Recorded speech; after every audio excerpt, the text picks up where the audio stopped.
ಹಾಗೆ ಯೋಚನೆ ಆಗುತ್ತಾ ಉಂಟು. ಒಳ್ಳೆಯ ಒಕ್ಕಣೆಯನ್ನು ನಾವು ತಿಳಿದವರಿದ್ದೇವೆ. ಈ ಕುದುರೆಯನ್ನು ಬಿಟ್ಟವ ವೀರ ಧೀರ ಶೂರ ಘನಗಂಭೀರ ಸಾಕೇತಪುರದ ಅಧಿಪನಾದಂತಹ ಶ್ರೀರಾಮಚಂದ್ರನಂತೆ ಕೊರಳಲ್ಲಿ ವಿಜಯಮಾಲಿಕೆಯನ್ನು ಧರಿಸಿಕೊಂಡವನಂತೆ ಎನ್ನುವುದನ್ನು ಕೇಳಿದ್ದೇವೆ. ನಾವು ಓದಿದ್ದೇವೆ. ಆದ್ರೆ ನೀನಿಲ್ಲಿ ಬಂದು ನೀವು ಮಕ್ಕಳು ನಿಮ್ಗೆ ಯುದ್ಧ ತಾಳವೇ ಎನ್ನುವ ಹಾಗೆ ಹೆಣ್ಣು ಮಕ್ಕಳಂದದಿ ಹೇಳ್ತಾ ಇದ್ದೀಯಲ್ಲ.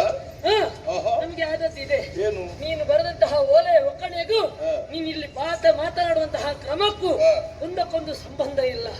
ನಾವು ಮಕ್ಕಳಿದ್ದೇವೆ, ಕಟ್ಟಬಾರದು ಎನ್ನುವ ಹಾಗೆ ನೀನು ಆಡ್ತಾ ಇದ್ದಿ. ಮಕ್ಕಳು ಕಟ್ಟಬಾರದು ಅಂತ ಓಲೆಯಲ್ಲಿ ಎಲ್ಲಿಯಾದ್ರೂ ಬರೆದು ಹಾಕಿದ್ಯಾ? ಇಲ್ಲ. ಹಾಗಾಗಿ ನಾವು ಕಟ್ಟಿದ್ದೇವೆ. ಪ್ರಾಣ ಉಂಟು ನಮಗೆ. ಬಲವುಳ್ಳ ಬಟ್ಟದ ಕಟ್ಟಿಗಾದಾಡುವುದು ಬಲ ಇದ್ದ ಕಾರಣದಿಂದಲಾಗಿ ಹೋದ್ರೆ ಕರಳ ಸಂಧಿಗೆ ಬಿಗಿದ್ದಾನೆ ಹಗ್ಗ. ಬರೆಯುವ ಕಾಲಕ್ಕೆ ಕಟ್ಟುವ ಮಕ್ಕಳು ಇರಬಹುದು ಎನ್ನುವಂತ ಯೋಚನೆ ನಮಗೆ ಬರಲಿಲ್ಲ ನೋಡಿ. ಅದಕ್ಕೆ ಹೇಳುವುದು ಎಲ್ಲವನ್ನು ನಾವು ಸಮಾಲೋಚನೆ ಮಾಡಿ ಹಿರಿಯರಲ್ಲಿ ಕೇಳಿ ನಾವು ಇದಕ್ಕೆ ಮುಂದುವರಿಬೇಕೆನ್ನುವ ಹಾಗೆ ಮಾಡದಿದ್ರೆ ನಾವು ತಪ್ಪುತ್ತೇವೆ. ಮತ್ತೊಂದು ಹೇಳ್ತಾ ಇದ್ದಿ, ನೀನು ಕ್ಷತ್ರಿಯ ಎನ್ನುವ ಹಾಗೆ. ನೀನು ಆಡುವಂತಹ ಮಾತನ್ನು ಕೇಳುವಾಗ ಇದು ಕ್ಷತ್ರಿಯ ಕುಲಕ್ಕೆ ಒಂದು ರೀತಿಯಾದಂತಹ ಕಳಂಕ ಎನ್ನುವ ಹಾಗೆ ಯೋಚನೆ ಮಾಡಿದ್ದೇವೆ. ಮಾತ್ರವಲ್ಲ, ನೀನು ಕಪ್ಪು ಬಿಕ್ಕಾಗಿ ನಮ್ಮನ್ನೇ ನೋಡ್ತಾ ಇದ್ದಿ. ಒಮ್ಮೆ ಅವನನ್ನು ನೋಡ್ತಾ ಇದ್ದಿ, ಒಮ್ಮೆ ನನ್ನನ್ನು ನೋಡ್ತಾ ಇದ್ದಿ. ಬೆಕ್ಕಸ ಬೆರಗಾಗಿ ಮೂಗಿನ ಮೇಲೆ ಕೈ ಇಟ್ಟ ಹಾಗೆ. ನಿನಗೆ ಅರ್ಥ ಆಗದಿಲ್ಲ. ನನಗೆ ನನ್ನ ಬಾಲ್ಯ ನೆನಪಾಗುತ್ತದೆ. ಹೀಗೆ ಮಕ್ಕಳೇ ನಿಮ್ಮ ಹಾಗೆ ನನ್ನ ಸಹೋದರರೊಂದಿಗೆ ಹೀಗೆ ಒಂದೇ ರೀತಿಯ ನಾಟ್ಯ, ಹೌದಾ, ಒಂದೇ ರೀತಿಯ ಆಟ, ಒಂದೇ ರೀತಿಯಾಗಿ ಪಾಠವನ್ನು ಕಲಿ. ಹಾಗಾಗಿ ನನಗೊಮ್ಮೆ ನಾನು ಹಿಂದೆ ಹೌದೌದು ಹಿಂದೆ ಹೋದ್ರೆ ಯಾರು ಅಭಿವೃದ್ಧಿಯನ್ನು ಹೊಂದುತ್ತಾರೋ ಅವರನ್ನು ಕಾಣುವಾಗ ಸ್ವಲ್ಪ ಹಿಂದೆ ಹೋಗ್ಬೇಕಾಗ್ತದೆ. ನಾವು ಹಾಗೆ ಇದ್ದೆವು. ನಮ್ಮ ಕಾಲದಲ್ಲಿ ಹಾಗೆ, ನಿಮ್ಮ ಕಾಲದಲ್ಲಿ ಹೀಗೆ, ಅದೆಲ್ಲ ಮಾತು ಬರ್ತದೆ. ಅದನ್ನಲ್ಲೇ ನಾವು ಎಷ್ಟು ಕೇಳಿದ್ದೇವೆ. ಮಾತ್ರವಲ್ಲ, ನಮ್ಮಲ್ಲಿ ಪರಿಚಯವನ್ನು ಕೇಳಿದ್ದೇವಲ್ಲ, ನಿನ್ನಲ್ಲಿ ಹೇಳದಿರುವುದಕ್ಕೆ ಸಾಧ್ಯ ಉಂಟು ಹೇಳಿ. ಖಂಡಿತವಾಗಿ ಹೇಳ್ತೇವೆ. ನೀನು ಕೇಳಿದಂತಹ ಬಗೆ ಹಾಗೆ. ನನ್ನನ್ನು ಹೆತ್ತ ತಾಯಿ ಯಾರಂತ ಹೇಳಿದ್ಯಲ್ಲ, ನನ್ನನ್ನು ಹೆತ್ತವರೇ ತಾಯಿ. ತಂದೆ ಯಾರಂತ ಕೇಳಿದ್ಯಲ್ಲ, ಪಡೆದವನೇ ತಂದೆ. ಗುರು ಯಾರಂತ ಕೇಳಿದ್ಯಲ್ವ, ಕಲಿಸಿದವನೇ ಮಕ್ಕಳು.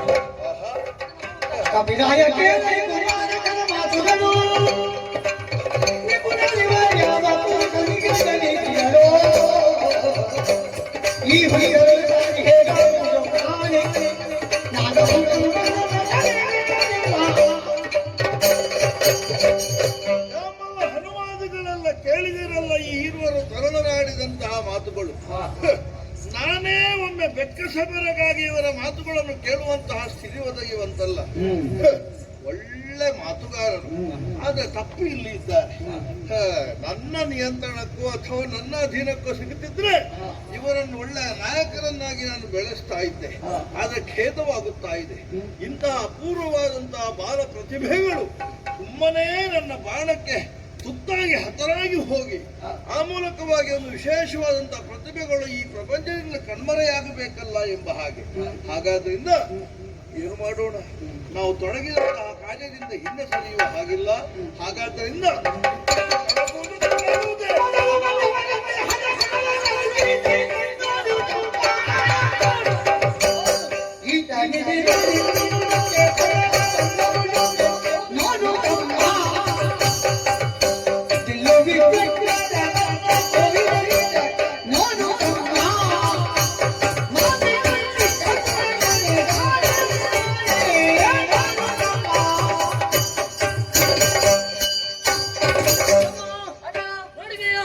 ಈತ ಮಾತನಾಡುವಂತಹ ಕ್ರಮ, ಬಿಲ್ಲುವಿದ್ಯೆಯಲ್ಲಿ ಬಿಲ್ಲನ್ನು ಹಿಡಿಯುವಂತಹ ಕ್ರಮ, ನಡೆದಾಡುವಂತಹ ಕ್ರಮ ಎಲ್ಲವನ್ನ ನೋಡಿದೆಯಾ?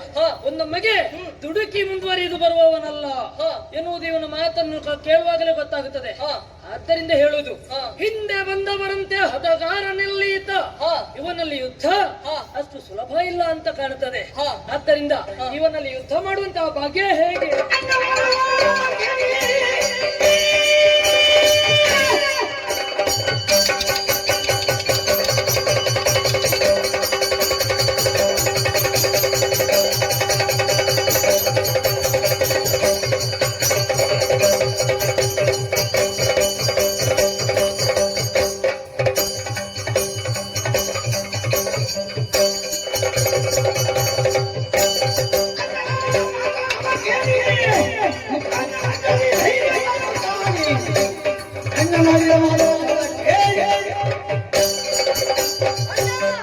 ಚಿಂತಿಸುವ ಅವಶ್ಯಕತೆ ಇಲ್ಲ.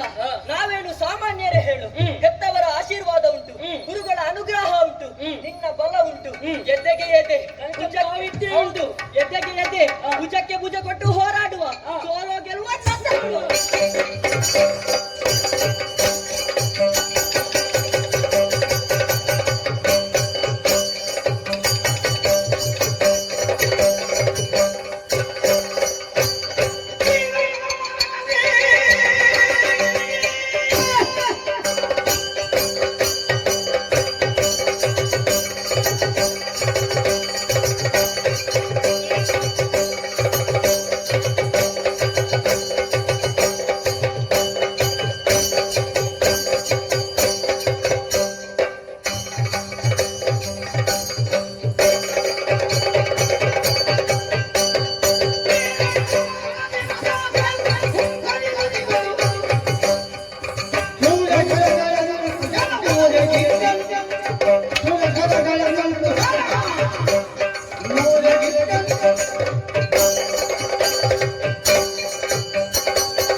ಈ ಮಂಗಗಳು ನೋಡಿದ್ಯಲ್ಲ, ಇದು ಬೇಕಲ್ವಾ? ನಮಗೆ ಬೇಕು. ಹಾಗಿದ್ರೆ ಒಂದು ಕಿರೀಟ, ಒಂದು ಕೈಯ ಕಡಗ, ಒಂದು ಸೊಂಟ ಬಟ್ಟಿ, ಮತ್ತೆ ಮಾಲೆ. ಈಗ ಸತ್ತವನದ್ದು ಮಾಲೆ. ಈ ಮಂಗಗಳನ್ನು ಇಟ್ಕೊಂಡು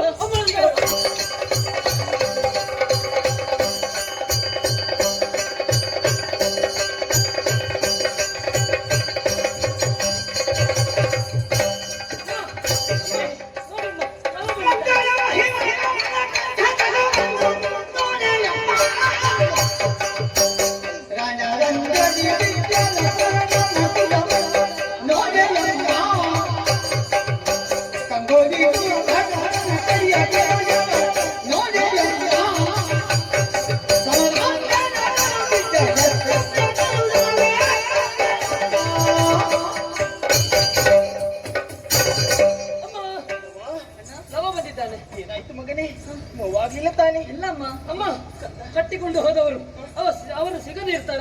ಮೊದಲಿಗೆ ಬಂದವ ಶತ್ರುಘ್ನನಂತೆ. ಶತ್ರುಘ್ನ ಅವನನ್ನು ತಂದಿದ್ದೇವೆ. ಮತ್ತೆ ಬಂದವ ಲಕ್ಷ್ಮಣನ ಮಗುಟವನ್ನು ತಂದಿದ್ದೇವೆ.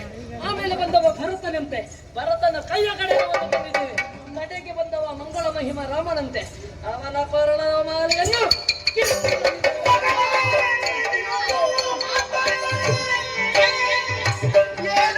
ಅಯ್ಯಯ್ಯೋ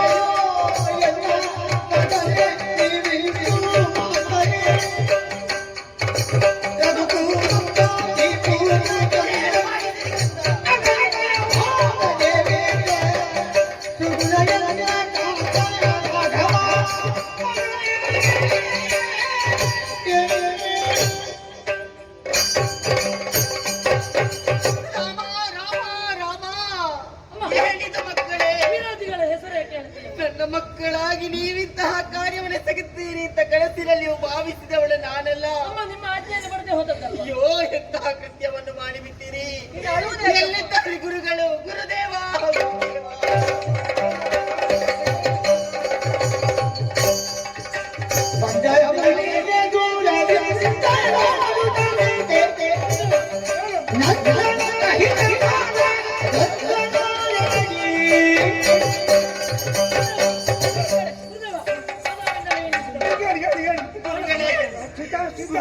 ಯಾಕೆ ಕಣ್ಣೀರು ಮಗಳೇ? ಮಕ್ಕಳೇ ತೆಗೆದಂತಹ ಕಾರ್ಯವನ್ನು ನೋಡಿದಿರಿ ನೀವು? ನನ್ನ ಹಣೆಯ ಸಿಂಧೂರವನ್ನು ನೋಡಿ, ಇಷ್ಟು ದೊಡ್ಡದುಂಟು ಹಣೆಯ ತಿಲಕ. ಯಾರು ಹೇಳಿದ್ರು? ನನ್ನ ಕೊರಳ ಮಾಂಗಲ್ಯವನ್ನೇ ಕಳೆದು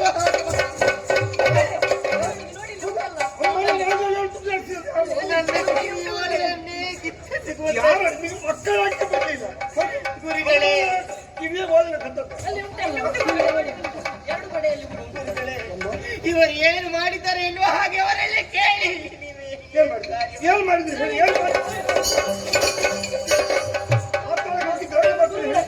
ನಡೆದದನ್ನು ಬೇಗ ಹೇಳಿ.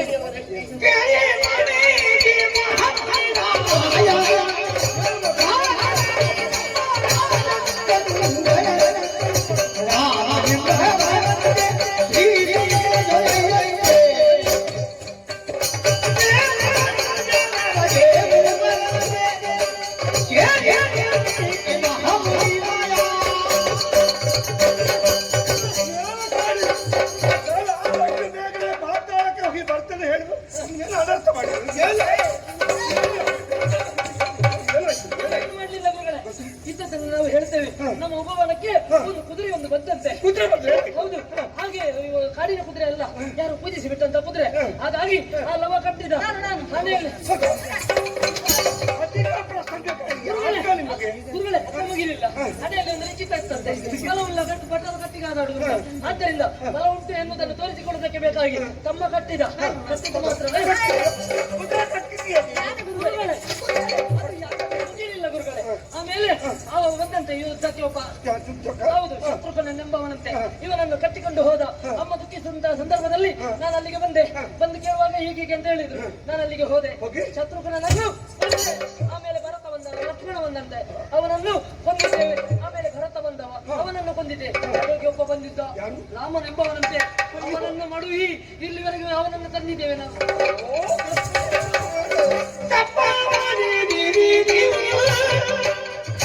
ಜಯ ಜಯ ಜಯ ಜಯ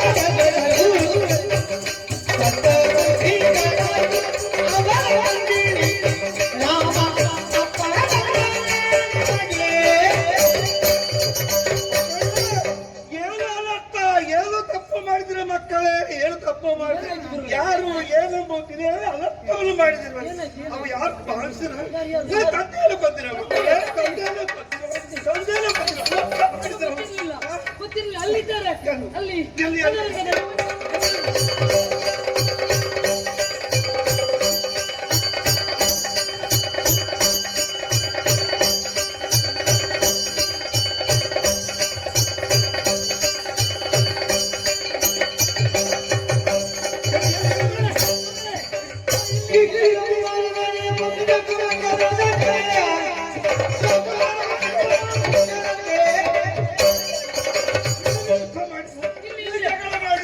ಅಯ್ಯೋ ಹೆಳಗಳ ರಾಶಿ ಆನೆಗಳು ಕುದುರೆಗಳು ಎಲ್ಲ ಅದೇ ಓಹೋ ಅಂದ್ರೆ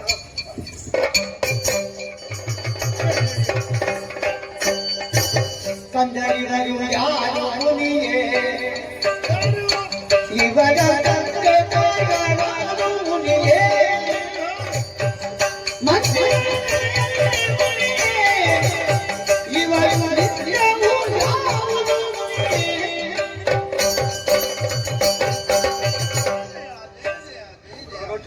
ವಾಲ್ಮೀಕಿ ಮಹರ್ಷಿಗಳು ತಮ್ಮನ್ನು ಅಯಾಚಿತವಾಗಿ ಹೊತ್ತಿಗೆ ದರ್ಶಿಸುವುದಕ್ಕೆ ಸಂತೋಷ ಪಡುವುದರ ಜೊತೆಗೆ ನನ್ನ ಮನದಲ್ಲಿ ಮೂಡಿರುವಂತಹ ಕುತೂಹಲವನ್ನು ತಣಿಸಬೇಕು. ಈ ಇರುವರು ತರಳರು ಯಾರು ಸ್ವಾಮಿ? ಇವರಿಗೆ ಪ್ರಪಂಚದ ಬೆಳಕನ್ನು ತೋರಿಸಿದಂತಹ ತಂದೆ ತಾಯಿಗಳು, ಮಾರ್ಗದರ್ಶನವನ್ನು ನೀಡಿದಂತಹ ಮಹಾನುಭಾವ, ಹಾಗೆಯೇ ಇವರು ಇರಬೇಕಾದಂತಹ ಊರು. ಇಷ್ಟನ್ನು ಸವಿಸ್ತಾರವಾಗಿ ಹೇಳಬೇಕು.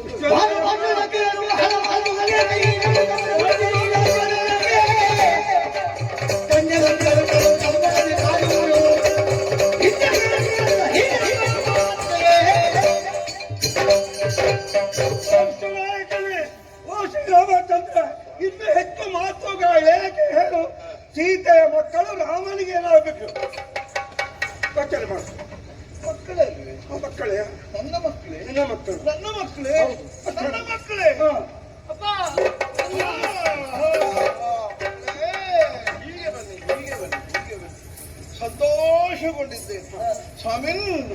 ನಿಮ್ಮನ್ನು ನಾವು ನನ್ನ ಅಣ್ಣ ಅಂತ ಹೇಳಿದ್ರು ತಪ್ಪಾಗಲಿಕ್ಕಿಲ್ಲ. ಅರಿಯದೆ ಮಾಡಿದಂತ ಅಪರಾಧ. ಹೌದು, ಇರ್ಲಿ, ಎಲ್ಲವನ್ನ ಕ್ಷಮಿಸಿದ್ದೇನೆ. ಅದು ಗುರುಗಳೇ, ಇದನ್ನು ಹೇಗಾಯಿತು, ಯಾಕಾಯಿತು? ರಾಮಚಂದ್ರ, ಇದಕ್ಕೆ ಕಾರಣ ಉಂಟು. ಕಾಟಲ್ಲಿ ಸಚ್ಚರಿಸ್ತಾ ಹೋಗುತ್ತಿರುವಾಗ ಹೆಣ್ಣಿನ ರೋಷ ಒಂದು ಕೇಳಿತು. ನೇರವಾಗಿ ಅಲ್ಲಿ ಏನೋ ಹೆಬ್ಬಕ್ಕಳಿಗೆ ಕಷ್ಟಪಟ್ಟಿರುವುದು. ಹೋಗುತ್ತಿರುವಾಗ ಕಣ್ಣೀರು ಸುರಿಸುತ್ತಾ ಸಲಗೆಲ್ಲ ಒದ್ದೆಯಾಗಿ ಹೋಗಿದೆ. ಹೊರಡುತ್ತಾ ಇತ್ತು. ಎದ್ದು ನಡೆಯುವುದಕ್ಕೆ ಸಾಧ್ಯವಿಲ್ಲದೆ ಹೋಯಿತು. ಯಾರು ಏನು ವಿಚಾರವನ್ನು ಕೇಳಿದೆ. ಆಗ ಹೇಳಿದ್ರು ನಾನು ರಾಮಚಂದ್ರ ನನ್ನನ್ನು ಅಪವಾದ ಒಳಗೆ ಇಲ್ಲಿ ಕಳಿಸಿದ್ದಾರೆ. ನಾನು ಇಲ್ಲಿ ಕಟ್ಟಲೆ ಬಿಟ್ಟು ಹೋಗಿದ್ದಾರೆ. ಕಷ್ಟವನ್ನು ಅನುಭವಿಸ್ತಿದ್ದಾರೆ. ರಕ್ಷಿಸುವವರು ಯಾರಿರು, ನನ್ನ ಬದುಕಿಸುವವರು ಯಾರಿರು. ರಾಮನ ಕಣ್ಣತ್ಯಾರದೊಳಗೆ ಈ ಸ್ಥಿತಿ ಬಂದೊದಗಿತ್ತಲ್ಲ ಆಯಿತು. ಕಣ್ಣೀರು ಸುರಿಸುವ ಸಮಯದಲ್ಲಿ ಅವಳಿಗೆ ಧೈರ್ಯದ ಮಾತುಗಳನ್ನು ಹೇಳಿದರೆ, ಅಮ್ಮ ಹೆದರಬೇಕಾಗಿಲ್ಲ. ಹೌದು, ನಮ್ಮ ಎಷ್ಟೋ ಹೆಣ್ಮಕ್ಕಳಿದ್ದಾರೆ, ಕೃಷಿ ಪತ್ನಿಯರಿದ್ದಾರೆ. ನಿನ್ನನ್ನು ಕರ್ಕೊಂಡು ಹೋಗ್ತೇನೆ, ಆಶ್ರಮ ಸಾಕಿಸುತ್ತಿದ್ದರೆ ಈ ಬಗ್ಗೆ ಯೋಚಿಸಬೇಕೆಂದು ಕರಕೊಂಡು ಆಶ್ರಮಕ್ಕೆ ಬಂದೆ. ಈಗ ಗರ್ಭಿಣಿಯಾದವಳು ಅಷ್ಟು ಮಾತ್ರ ಗರ್ಭಿಣಿಯಾದವಳು ಹೆರಿಗೆ ಆಯಿತು. ಆ ಮಕ್ಕಳನ್ನು ಸಾಕಿ ಸೆಳೆಯಿದೆ. ಬಿಲ್ಲ ವಿದ್ಯೆಗಳೆಲ್ಲ ಕಳಿಸಿದೆ, ಶಸ್ತ್ರವನ್ನು ಕಳಿಸಿದೆ. ನಿಮ್ಮ ಮಾರ್ಗದರ್ಶನ ಈ ತನಕ ಸಾಕಿಕೊಂಡು ಬಂದದ್ದು ನಾನು ಅದೃಷ್ಟವಂತ ಅಂತ ಹೇಳುದು. ಇಲ್ಲದೆ ಇದ್ರೆ ನಾನು ಮಾಡಬೇಕಾದಂತ ಕಾರ್ಯವನ್ನು ತಾವೇ ಮಾಡಿ ಪೂರೈಸಿದ್ದೀರಿ ಅಂತಾದ್ರೆ ಅದು ನನ್ನ ಪುಣ್ಯ, ಅದು ನನ್ನ ಮಾತು. ಆಗಲಿ, ಧನ್ಯವಾದ. ಆದ್ರೆ ಆಕೆಯಲ್ಲಿ ಪತಿಯ ನೋಡಿದೆ ಸೀತೆ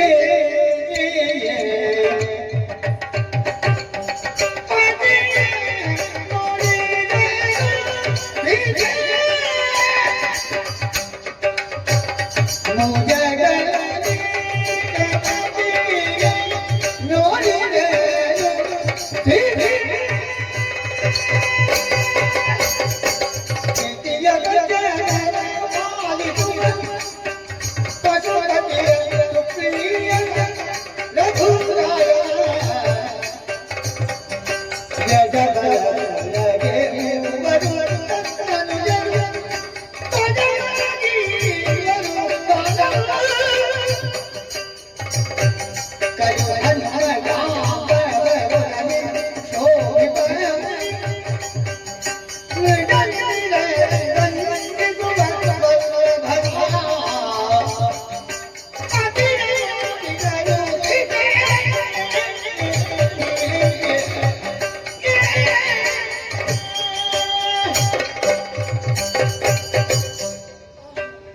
ಆಹಾ, ನಾನೆಂತಹ ದೃಶ್ಯವನ್ನು ಕಾಣುತ್ತಾ ಇದ್ದೇನೆ. ನನ್ನ ಕಣ್ಣುಗಳೇ ಪಾವನತೆಯನ್ನು ಹೊಂದಿತ್ತು. ಸೂರ್ಯ ವಂಶದ ತನ್ನೆರಡು ಕುಡಿಗಳನ್ನು ತನ್ನ ಚಂಗೆಯಲ್ಲಿ ಕುಳ್ಳಿರಿಸಿ ಮುತ್ತಾಡ್ತಾ ಇದ್ದಾರೆ ಪ್ರಭು ಶ್ರೀರಾಮಚಂದ್ರ. ಎಡ ಬಲದಲ್ಲಿ ಭರತ ಶತ್ರುಘ್ನ, ಹಾಗೆ ಕಪಿವೀರರೆಲ್ಲ ಸುತ್ತಮುತ್ತ, ಮುನಿ ವಧುಗಳೆಲ್ಲ ಒಟುಗಳೆಲ್ಲ ತನ್ನವರನ್ನು ಸ್ತುತಿಸ್ತಾ ಇದ್ದಾರೆ. ಆಹಾ, ನಾನೇ ಧನ್ಯಲು, ನನ್ನ ಜೀವನವೇ ಪಾವನವಾಯಿತು ಅಂತ ಹೇಳಿದ್ರು ತಪ್ಪಾಗಲಿಕ್ಕಿಲ್ಲ. ಹಾಗಾಗಿ ನನ್ನ ರಸ ಪ್ರಭು ಶ್ರೀರಾಮಚಂದ್ರನಿಗೆ ಪುನೀತವಾದಂತಹ ಪಾದ ಪದ್ಮಗಳಿಗೆ ವಂದಿಸಿಕೊಳ್ಳಬೇಕಾಗಿದೆ. ಸ್ವಾಮಿ, ಇಗೋ ಸ್ವಾಮಿಯ ನಮಸ್ಕಾರಗಳು. ಉಪಚರಿಸಿ ಸಂತಸದ ಪತ್ನಿ ಹಿಂದೊಡಗೂಡಿ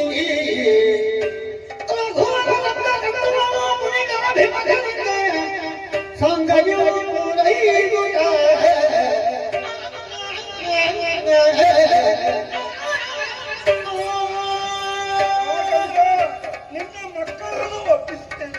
ನಿನ್ನ ಮಡದಿಯಾಗಿರುವ ಸೀತಾದೇವಿಯನ್ನು ನಾನು ಒಪ್ಪಿಸುತ್ತೇನೆ. ಈ ತನಕ ನಾನು ಯಾವ ಸೇವೆ ಮಾಡಬೇಕು ಆ ಸೇವೆಯನ್ನು ಮಾಡಿದೆ. ಇದೆಲ್ಲ ನಿನಗಾಗಿ. ನನ್ನ ಮೇಲೆ ಪ್ರೀತಿಯನ್ನು ಇರಿಸಬೇಕು, ಯಾವಾಗ ಪ್ರೀತಿಯನ್ನು ಇರಿಸಬೇಕು. ಸ್ವಾಮಿ, ಇದು ಪಾದ ಪದ್ಮಗಳಿಗೆ ಶಿರವನ್ನು ತಗ್ಗಿಸಿ ಬಂಧಿಸಿಕೊಂಡೆ. ಒಂದು ವೇಳೆ ನನ್ನಿಂದ ಏನಾದರೂ ಅಪರಾಧವಾಗಿದ್ದರೆ ಸೀತೆಯನ್ನು ಕ್ಷಮಿಸಿ ಸ್ವಾಮಿ. ನಡೆದದ್ದೆಲ್ಲವನ್ನು ಮರೆತು ಬಿಡು. ಏನು ಮಾಡೋಣ ಹೇಳು. ಅನಿವಾರ್ಯತೆಯಿಂದ ನಿನ್ನ ನಾನು ಪರಿಚಯಿಸಬೇಕಾಯಿತು. ಯಾಕೆ? ಲೋಕಮುಖದಲ್ಲಿ ಸತ್ಯ ಏನು, ಧರ್ಮ ಏನು ಎನ್ನುವುದನ್ನು ಪ್ರತಿಷ್ಠಾಪಿಸಬೇಕಾದಂತಹ ಅನಿವಾರ್ಯತೆ ನನಗೆ ಒದಗಿ ಬಂದಿತ್ತು. ಏನೇ ಆಗಲಿ, ಮಹರ್ಷಿಗಳ ಅನುಗ್ರಹದ ಮುಖೇನವಾಗಿ ಎಲ್ಲವೂ ಕೂಡ ಸುಖಾಂತ್ಯಗೊಂಡಿತಲ್ಲ. ಯಾಗದೀಕ್ಷಾಬದ್ಧನಾಗಿದ್ದೇನೆ. ಈ ತನಕ ನಿನ್ನದ್ದೇ ಚಿನ್ನದ ಪ್ರತಿಕೃತಿಯನ್ನು ನಿರ್ಮಿಸಿ ಆ ಮುಖಾಂತರವಾಗಿ ನಾನು ನನ್ನದಾದಂತಹ ಕರ್ತವ್ಯದಲ್ಲಿ ತೊಡಗಿಸಿಕೊಂಡವನು ಯಾಗದಲ್ಲಿ. ಆದರೆ ಈಗ ನೀನೇ ದೊರಕಿದ ಕಾರಣ ಇನ್ನು ತಡ ಮಾಡುವುದಲ್ಲ, ನನ್ನ ಜೊತೆಗೆ ಅಯೋಧ್ಯೆಗೆ ಬಂದು ಯಾಗದ ಸಮಾಪ್ತಿಗೆ ನೀನೇ ಉಪಸ್ಥಿತರಿರಬೇಕು. ರಾಮಚಂದ್ರ, ಗಂಡತಿ ಮಕ್ಕಳನ್ನು ಒಪ್ಪಿಸಿದ್ದೇನೆ. ನನ್ನ ದೇಹವನ್ನು ಈಗ ಒಪ್ಪಿಸಿದ್ದು.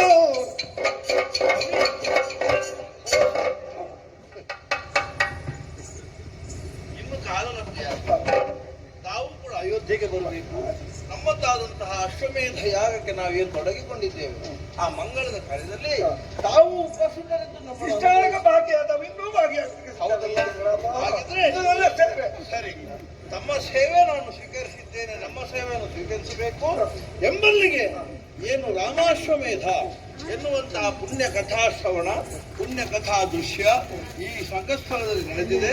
ಈ ಕಥೆಯನ್ನ ಆಡಿದವರು, ನೋಡಿಸಿದವರು ನೋಡಿದವರು, ಹಾಗೆಯೇ ಕಣ್ತುಂಬಿಸಿಕೊಂಡವರು, ಕೇಳಿದವರು ಕೇಳಿಸಿದವರು, ಇವರಿಗೆಲ್ಲರಿಗೂ ಕೂಡ ನಾವು ನಂಬಿಕೊಂಡು ಬಂದಿರುವಂತಹ ಕಟೀಲಿನ ಆ ದುರ್ಗಾಂಬಿಕೆ, ಸ್ಥಳದಲ್ಲಿ ನೆಲೆಸಿರುವಂತಹ ಸರ್ವ ದೈವದೇವರುಗಳು, ಆ ಮಹಾಗಣಪತಿ ಸರ್ವ ದೇವರುಗಳು ಅನುಗ್ರಹ ಸೌಭಾಗ್ಯಗಳನ್ನೆತ್ತು ಕರುಣಿಸಲಿ ಎಂಬ ಹಾಗೆ ಪ್ರಾರ್ಥಿಸುತ್ತಾ ಕಥಾನಕಕ್ಕೆ ಮಂಗಳ. ರಾಮನಿಗೆ ಮಂಗಳವಾಗಲಿ, ಸಂಬಂಧಗಳವಾಗಲಿ.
ಹ.